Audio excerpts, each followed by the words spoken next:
जी, अस्सलाम वालेकुम स्टूडेंट्स, कैसे हैं आप? उम्मीद है कि सब खैर खैरियत से होंगे।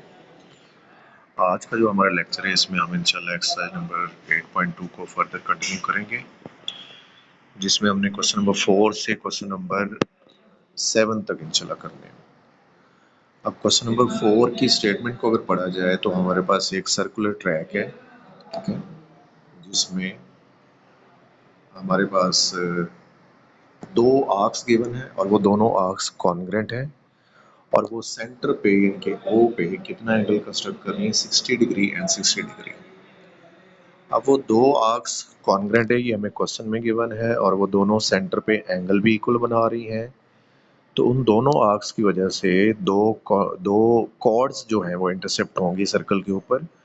वो दोनों कॉर्ड्स कितने की होंगी, या उनमें से एक अगर हमें मालूम है तो दूसरी कितने की होगी, ये हमने फाइंड आउट करना है। अकॉर्डिंग टू क्वेश्चन हमें जो एक हमारे पास कॉर्ड है उसकी मेजरमेंट हमें मालूम है, वो है 10 मीटर, ठीक है, वो कितनी है 10 मीटर।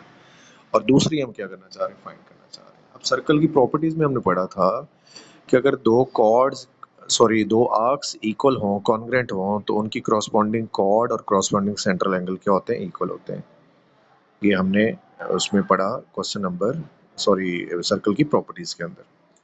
अब बच्चों बात सुने कि हम अगर गौर से देखें तो हमारे पास जो कॉर्ड ए बी उसकी मेजरमेंट 10 है मीटर, और जो बी सी है वो हम फाइंड आउट करना चाह रहे हैं।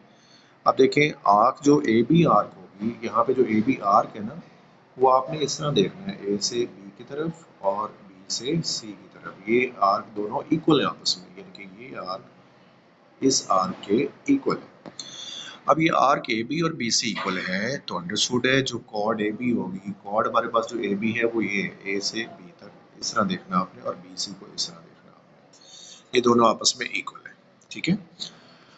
अब जो जितना हमारे पास अंडरस्टूड है ए बी होगा, जो बी सी है वो भी उतना ही होगा। तो ये देखिए दो कॉर्ड हमने लेट कर लिए, एक का नाम ए बी और एक का नाम बी सी रख लिया है, और एक का नाम बी सी रखने के बाद हमने जब क्वेश्चन के डाटा को रिव्यू किया तो हमें ये कहा गया कि दो आर्क्स इक्वल हैं, तो उनके करस्पॉन्डिंग कॉर्ड्स और उनके सेंट्रल एंगल भी इक्वल होंगे।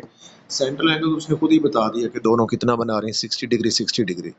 अब हमें कॉर्ड फाइंड करनी है, तो एक कॉर्ड की लेंथ जो है वो कितनी है, 10 मीटर है, तो दूसरी की कितनी लेंथ होगी, वो भी 10 मीटर होगी। दूसरी की लेंथ भी कितनी होगी, वो भी 10 मीटर होगी। तो हमारा क्वेश्चन नंबर 4 जो है वो आज यहाँ पे वाइंड अप हो गया। अब हम देखते हैं नेक्स्ट क्वेश्चन, क्वेश्चन नंबर 5। जी बच्चों, जो क्वेश्चन नंबर 5 है उसमें हमने हमें कहा गया है कि एक सर्कुलर फाउंटेन है, उसमें दो वाटर जेट्स जो हैं वो इंस्टॉल किए गए हैं ताकि पानी स्प्रे किया जा सके। और वाटर जेट्स जो हैं वो इस तरह स्प्रे करते हैं पानी का कि वो एक आर्क की फॉर्म में ट्रेवल करता है पानी। जैसे यहाँ पे पहला जो जेट है वो पी से क्यू की तरफ इस तरह से वो पानी ट्रेवल करता है, और दूसरे में आर से एस की तरफ। अब ये वो कह रहा है कि ये वाला पाथ पी क्यू और आर एस आपस में इक्वल है, अगर ये पाथ और ये पाथ आपस में इक्वल है। अब हमने ये पढ़ा है कि अगर दो आर्क्स इक्वल हों तो उनके जो अपोजिट कॉर्ड्स होती हैं वो भी इक्वल होती हैं। अब देखिए पी से क्यू डिस्टेंस जो है एक स्ट्रेट लाइन डिस्टेंस, ये हमें क्वेश्चन में गिवन है, और आर से एस डिस्टेंस जो जेट टू ट्रेवल करेगा, यानी कि वैसे तो वो इस तरह कर्व की फॉर्म में पानी स्प्रे कर रहे हैं, लेकिन अगर हम ऐसे हॉरिजेंटली जाएं पी से क्यू तक, तो वो कितना जो है वो डिस्टेंस ट्रेवल करेगा। पहला जेट 12 मीटर कर रहा है, पहला जेट कितना कर रहा है, 12 मीटर। दूसरा जेट कितना करेगा वो हमने फाइंड आउट करना है। अब देखिए ये दोनों आर्क्स इक्वल हैं, पी क्यू आर्क और कौन सी आर एस, तो अंडरस्टूड है इनकी जो सामने वाली कॉर्ड्स होंगी वो भी आपस में क्या होंगी, इक्वल होंगी। अब अगर ये पी क्यू, ये वाला पी क्यू डिस्टेंस जो है ये वाला, ये 12 मीटर है, तो अंडरस्टूड है ये आर एस जो होगा ये भी कितना होगा, 12, क्योंकि इनके अपोजिट जो आर्क्स है वो इक्वल है। सो हमने यही प्रॉपर्टी यूज करनी है कि आर्क्स इक्वल है, सो देयर करस्पॉन्डिंग या opposite chords must be equal. अब पी क्यू और आर एस जो कॉर्ड है वो आपस में इक्वल हो जाएगी, तो आर एस भी उतना ही होगा जितना हमारे पास पी क्यू है, ठीक है। तो उसका आंसर भी 12 मीटर आएगा।